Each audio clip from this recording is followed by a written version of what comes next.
Hello. Welcome back to this week's episode of Kind of a Bitch. Okay, listen, I got a bone to pick.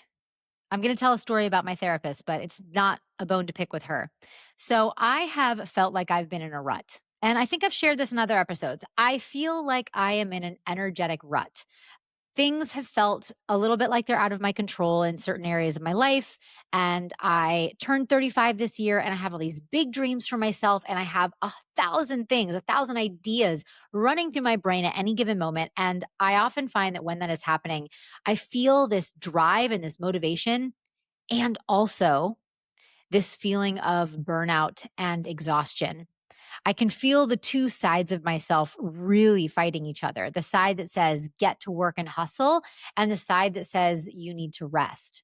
What I did at the beginning of this year was I took a step back from the business that I had grown. And I said, I want to take a second because I want to focus on some other areas. But I eventually found out through doing this that by sitting back and doing what society calls rest, I felt, mm, I felt deflated. Yeah, that's the best way I can say it. I personally felt deflated. Not having something that I was working towards or working on, not kind of feeling productive and active in my day to day. And so as I've started to kind of I don't even want to say get back on the horse because if I'm honest with myself, I am aware that I never really pulled all the way back and rested. I did feel the discomfort, however, in the stark difference from kind of my usual level of output. But when I came back to pursuing and to pushing, there were certain things that no longer felt good anymore. Yeah, they no longer felt productive and motivating. And it has brought me to this idea between this tension between self-love and discipline, between active rest and non-active rest. And I don't totally know if this is a fully formed thought yet, but we're going to try and flesh some of it out here. We are told to love ourselves. And I guess my question is, what does that actually look like? Is it rest? Is it boundaries? Is it sleeping in? Is it saying no and staying cozy? Or is it showing up for yourself even when you don't feel like it? Because, like I said, here is the tension. Sometimes the things that are framed as self love leave us feeling kind of disconnected or stuck. And I know that is true for me and many of the people who I've talked to about this. But oftentimes, the things that are framed as discipline, especially if you do them for a long time when you're feeling a little burnt out, they can start to feel kind of hollow. So, my question for myself is what the heck do I do when rest doesn't help? What do I do? And what do I do when the hustle, that grind, is no longer working either? Okay. So this episode is really going to be about that in between. The funky, foggy, messy middle ground where the motivation has kind of dissipated, but my goals are still really there. Like my ideas and my creativity is still really here, but the the drive to get up and go after them is waning. It's where my energy feels really low. My vision is still there and strong, but it's blurry. And the last thing that I feel like doing is trying again. I just feel unmotivated. And what I'm realizing is I think this is actually that where that life that I want is potentially being built. We have been fed this idea that self love and discipline are opposites, that they are on opposite sides of the room. Self love is like bubble baths and, soft boundaries and saying no and fluffy blankets or whatever. And discipline is early mornings, green smoothies, eating your vegetables, and hustle culture. But I think the real thing is that in real life, that division does not actually hold up because self love without structure of some kind becomes a total mess. And then discipline without any compassion can become really cruel to yourself, you know? And so I think the truth of all of this lives in that messy middle. It means that self-love does include discipline. They are two sides of the same coin. It says you're worth showing up for, even if you don't feel inspired. And I think some of this, it's kind of reparenting yourself, being your own parent, because loving yourself can sometimes mean, yes, you're going to lay on the couch and binge watch television and scroll on TikTok and sleep. But sometimes loving yourself means that you get your butt up and you go for a walk and you drink your water and you eat a bunch of vegetables. You know what I'm saying? Before I jump into story time here, there are some signs I think that we are out of balance, okay? And this is this is coming from my own my own anecdotal evidence, and perhaps you'll notice some in yourself. For me, it's I keep skipping things that I know help. I keep skipping things that I know help because I just don't freaking feel like it. When I'm in these energetic ruts, I know that there are some things that have often worked in the past, but ugh, I almost feel like I'm rebelling against doing them. I'm stomping my feet. I just don't want to. It also looks like me avoiding friction or discomfort or effort, but then I'm calling it something like giving myself grace. You know what I mean? I'm just like, I'm giving myself grace. The problem with doing this is that deep down, I still don't feel rested when I do these things. I do not feel rested after many days lying on the couch. I don't feel rested for me after kind of not pursuing something. I start to feel stuck and I start to feel like I've lost my momentum. But then on the other side, too much discipline can turn into like a depletion of sorts. It looks like me being on autopilot. It looks like waking up feeling kind of heavy and my to-do list feeling flat. And it means that some of those habits start to feel really rigid and joyless and I don't know, just kind of disconnected from the intention of it all. And so what I'm saying to myself as I'm keeping my fingers crossed and I'm sort of moving through this fog and I'll share what I'm trying to do and maybe you can use some for yourself is that I don't want to swing between like full rest and full hustle. I don't want to be, either or. And I shared this a little bit in my Soft or Savage podcast from a couple of weeks ago, which if you haven't listened, I highly recommend you go check it out. I want to be someone who listens to my body and shows up anyways. So having those moments where I'm like, oh, I feel a little bit lethargic. Is it because I need a nap? Or is it because I've been lying on the couch all day and I actually could use a walk? You know what I'm saying? Showing up is not always forceful, though. It can be very loving, even if it does include some tough love, if you will. So again, let me bring you back to the story of it all. This bone to pick that I have with my therapist is not really a bone, but she did note something for me that I've been thinking about since our last session.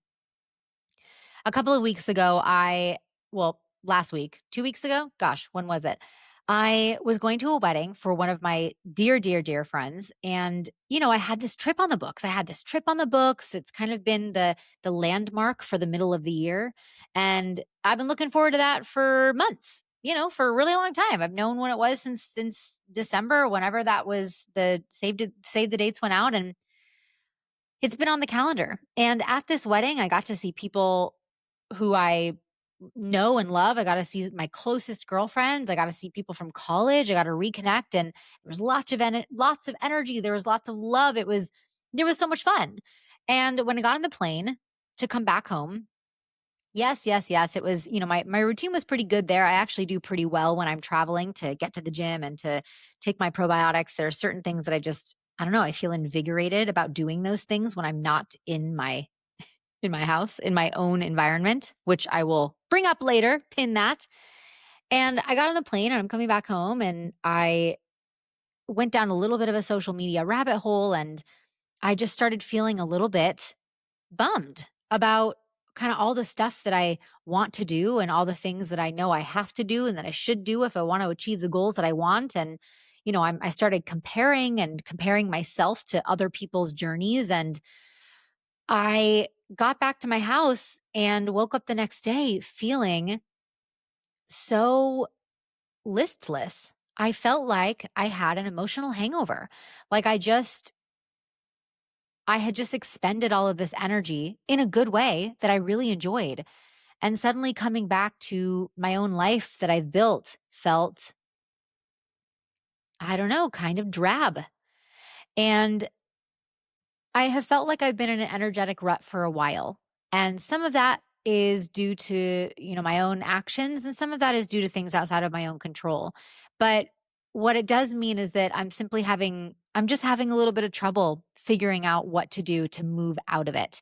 And I think the stark contrast between being with all these people who I know and love with all this energy and, getting dressed up and there being a party and lots of socializing, then coming back to my regular life, it made the rut that I felt like I was in feel more prominent. Like it's like I noticed it more because I just had this taste of excitement and energy and bigness. You know what I'm saying? So the day after we get back, I get on a call with my therapist. And if you're listening to this podcast and you're not yet in therapy, go do that right now. It can be covered by your insurance. I get on with my therapist. I'm talking about a couple of things and, talking about things that I noticed happening in my mind and in my body while I was traveling and what I'm noticing now that I'm back on, Washington soil and yada, yada, yada. And she noted to me that my energy does feel low. And she said, usually you show up here and even when you're in a state of distress or confusion or chaos or you're feeling a certain way about your life, there's still this energy, there's still this presence and this kind of electricity about you. And she said, and here now I am noticing that your energy just seems lower. You seem really, it's not bad, it's just a very different feeling. And I'm like, all right, girl, then so what should I do? And she said, well, you're not going to like this answer. I'm like, great. I knew it. I knew it. And that's what we pay them for. But she said, you got to sit with it and you got to get curious about what this feeling is. And you need to start asking yourself those hard questions and you need to start sitting in the feeling of not feeling great about yourself or your life or whatever. And I'm like, Marilyn, her name is Marilyn. Are you sure there's not some actions that I could be taking? Just a few things, something. Come on, give me a routine. Give me an assignment. I love an assignment. I love a checklist. Give it to me, girl. I want something. And she's like, you have to sit with it. And I got off that phone call. And number one, if Marilyn tells me that my energy is low, she's right. Because she knows. She's seen me in all the ways. And I'm like, dang, sit with it. I feel like I've been sitting with it for weeks. I've been sitting in this place being like, I'm in a rut. Yes, I'm in a rut. And here I am. But I think what I've been missing within this rut is that, yes, you can sit with the feeling and you can be curious and you can explore what it feels like to be in this stuckness. But that doesn't mean that you do nothing. Like that doesn't mean that you lay on the couch and you scroll TikTok because that's not sitting with it, if we're being honest. And so I started saying to myself, all right, I'm feeling foggy. I know that I need to sit with this. I know that I need to reflect on some of these feelings. But again, that doesn't mean that I do nothing. So what are the routines, Elizabeth? What are the things that I know can help that have worked in the past? And that for me looked a little bit like meditation, journaling, some movement. But those things just don't feel good. I just feel kind of numb about it. I'm realizing with all this, I'm not necessarily missing motivation, but I am missing spark. I want to feel something a little novel, something that feels a little bit fresh. And lo and behold, that very day, I get a package in the mail from one of my lender partners, and it is an oracle deck. Now, if you are not a cards person, like a tarot card person or whatever, highly recommend an oracle deck because to me, it doesn't feel as specific, as rigid, or as rule based as tarot.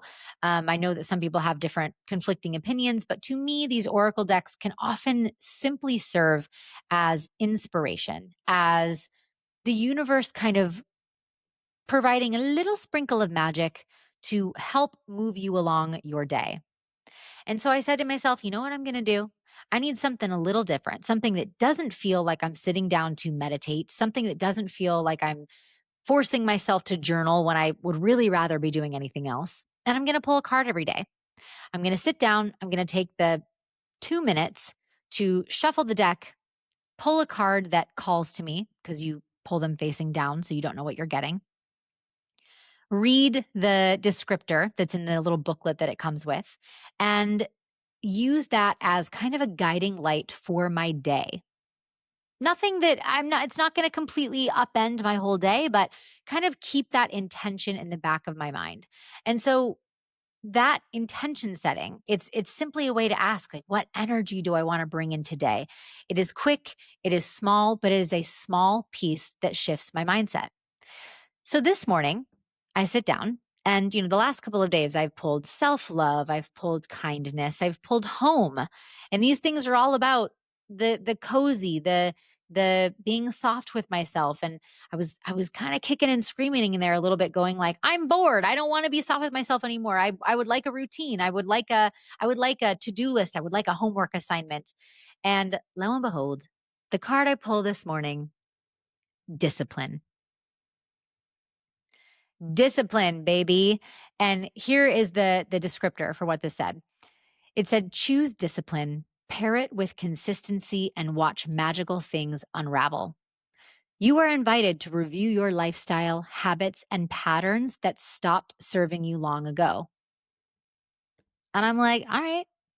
Okay, universe, I hear you.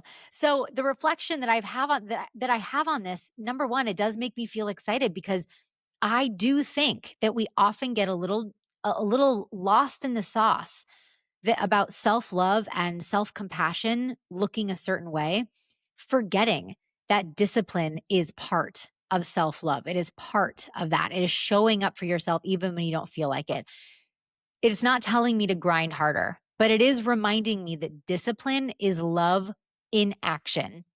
It's not punishment. It is a promise to keep with yourself, especially if you're not feeling the drive to do it. And what I love is that this came in the form of a magical little card pull.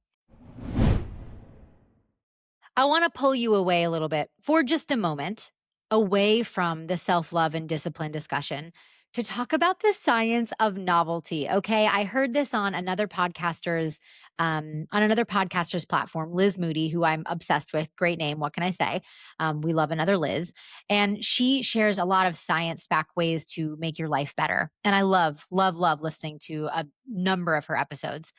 But at one point, she had talked about the science of novelty, which is why when this Oracle deck came in the mail, I said, ooh, that sounds fun. That sounds fun. I'm just going to do it. I'm just going to do it. It sounds fun and silly, and I like it. But let's talk about why this small change of pulling an Oracle card, a little bit of magic in the morning, why it helped. It is not just woo woo and magic, it is brain science. So research shows that novelty, like trying new experiences or just anything that's new to you, can trigger a release of dopamine. It's the same neurotransmitter that's involved in motivation, in pleasure, and in learning in many cases. So dopamine is what gives you that little spark. It's that thing that says, hello, hello, pay attention. Something interesting is happening right now. And when you're in a rut, when you feel like super bored or uninspired or like really stuck, that's what our brains need. Like that's what it needs. And I think what's interesting is I sit here and go, oh my gosh, why have I not been doing this? Like, why have I not been getting myself to like an art class or, I don't know, a dance class or just something a little bit different. Instead, I've been falling back into old habits of like scrolling on my phone or, listening to self-help podcasts, which don't always help because that is something that I've always done. Right. And So I don't know why I didn't think to just do something a little funny, a little frivolous, a little magical to really kind of initiate that spark that I needed. There's a doctor by the name of Emra Duzel, and he's a neuroscientist from the University College of London. And one of his focuses was kind of about the reward system of the brain. And he found that novel experiences will light up the brain's reward system, which help us learn faster and engage more deeply. Okay. And here is like the best part about these little nuggets that, these scientific nuggets that can help us out is he's not saying that you need to do big, crazy things. We're not talking about adrenaline junkies. This isn't like skydiving, okay? You just need little micro shifts. And so that can look like pulling an oracle card or a tarot card or whatever type of cards that you have. It could be something like lighting a candle in the morning. It could be something like walking a different route. Okay. Listening to music while you journal, things that are just a little different. And so it's funny because I mentioned this in the beginning. I start to think to myself, oh, is that actually why it's so much easier for me to keep with my routine? Funnily enough, I feel more motivated to work out. I feel more motivated to make sure that I'm doing things like taking my antibiotics or doing all of my skincare when I'm traveling because something has changed. My environment has changed. So there is this kind of this disruption of the blah so that I can bring more little sparks into my day to day. Even though those things are things that I do every day in my normal environment, they feel more exciting when I'm not in this environment. So when you pair that spark with some structure, that's when the real magic will happen. Now, let's be completely honest. There are days where you're not going to want to do any of it. Okay. I'm not going to lie. Like I sit here, I say these things, I do the research and I think to myself, oh my gosh, this is going to be my new normal. But I want to be so transparent. There are days where you don't want to do any of this. And I get it. Even if you incorporate the spark or change the location or add the fun playlist, even with a card that, says you got to be more disciplined and makes you want to like get up and go, that is where compassionate discipline comes in. And one of my very favorite tools for this, is the 5-minute rule. And the rule is super duper simple. The whole idea is that if you don't feel like doing something and if you're kind of just, trudging along, like really resisting wanting to do something, just do it for 5 minutes. Set a timer, start the workout, start to journal, open the document, start to write the email, whatever that looks like. Go for a walk outside, write the first sentence. You don't have to commit to finishing, but you do have to commit to starting and simply doing it for 5 minutes. And the reason why this rule works is because it lowers the psychological resistance. Because most of the time, it's not the task itself that's really hard, it's the starting the task that's really hard. And the studies in behavioral psychology that back this up are all about once you initiate that behavior, your brain will start building the momentum. So motion creates motivation, not the other way around, which is so interesting because I know that as a creative, it would often be like, ooh, I have to be, and I've said this in other episodes, I have to be in the zone. I have to feel the inspiration. I have to feel kind of that excitement and that creativity like rolling before I sit down and create. But in fact, if you sit down and create that space, then the motivation will come. So the next time you are waiting to kind of feel like it, to feel that motivation and that push, we have to ask ourselves, can I do this for just 5 minutes? Because once you're in it, the resistance will usually melt away a little bit and you'll find that you can keep on going. And, I said this, gosh, sometimes I think back to my younger self and I go, where did she go? Like, where did she go? My girlfriend, Mary, if you're listening, this is for you. We were living in New York and going to the gym. And I remember at one point, we were kind of gym buddies at the time. And she's like, oh, I just don't want to go. And I just said to her, I was like, you will never regret going to the gym. Even if you don't end up doing anything, you'll never regret just getting yourself there. And that is the exact same principle here. Just get yourself into the space. Get yourself into the writing of the hard email. Get yourself into the creation of the new sketch or the practicing of the new song, right? And you'll usually find that once you're doing it, it is so much easier. Now, I would like to share a couple of the tools that you can use to show up without completely burning out. And I feel like I sound like a broken record. I am saying this to myself as I say this to you. Number one, I want to add novelty within structure. So, if my original structure was move daily, journal, stretch, whatever. Okay. The spark, the thing that will kind of add that little bit of magic within that structure is a specific playlist with songs that I am obsessed with, or pulling an oracle card before I go, or a complete location change. There's something about working out in a hotel gym that I absolutely love. And no, I'm not telling you to book a hotel if you don't feel like working out, but I am saying that a nice hotel gym, that's a game changer. Or you could do something more simple like lighting a candle before you do all these things. Structure is the skeleton, right? It's the bones. Whereas novelty is the spark, is the magic, is the soul. And you need both those things for this to stay sustainable. Number 2 is habit stack with intention. Okay, so like attaching the habit to something that is already kind of ingrained. So if that looks like adding my oracle card pull to my coffee. Okay, so when I pour my coffee and make my coffee, I sit down and I pull a card right then. Or after I brush my teeth, I say my affirmations 5 times in the mirror. You know, adding that right on then. Or before bed, I voice note to myself 5 wins or 5 things that I'm grateful for today, right? These small things that you tack on to the things that you're already planning on doing to make that habit easier. And lastly, anchoring in identity. So instead of saying, oh God, I have to go work out, or like, oh God, I have to do this journal prompt or whatever that looks like, you'll say something like, I am someone who honors her body, or I am someone who keeps promises to myself. I am someone who prioritizes a daily gratitude journal. You know what I'm saying? Making that part of your value system, part of your identity will allow you to see the vision a little more clearly so that you do feel like doing that thing. So, if you are still here with me and you are thinking to yourself, wait, but your therapist said to rest. Yes, she did. Yes, she did. But I don't quite think that the like black and white term for rest or black and white definition of rest is necessarily what is going to help me here. She has told me to sit with it, to be curious, to explore.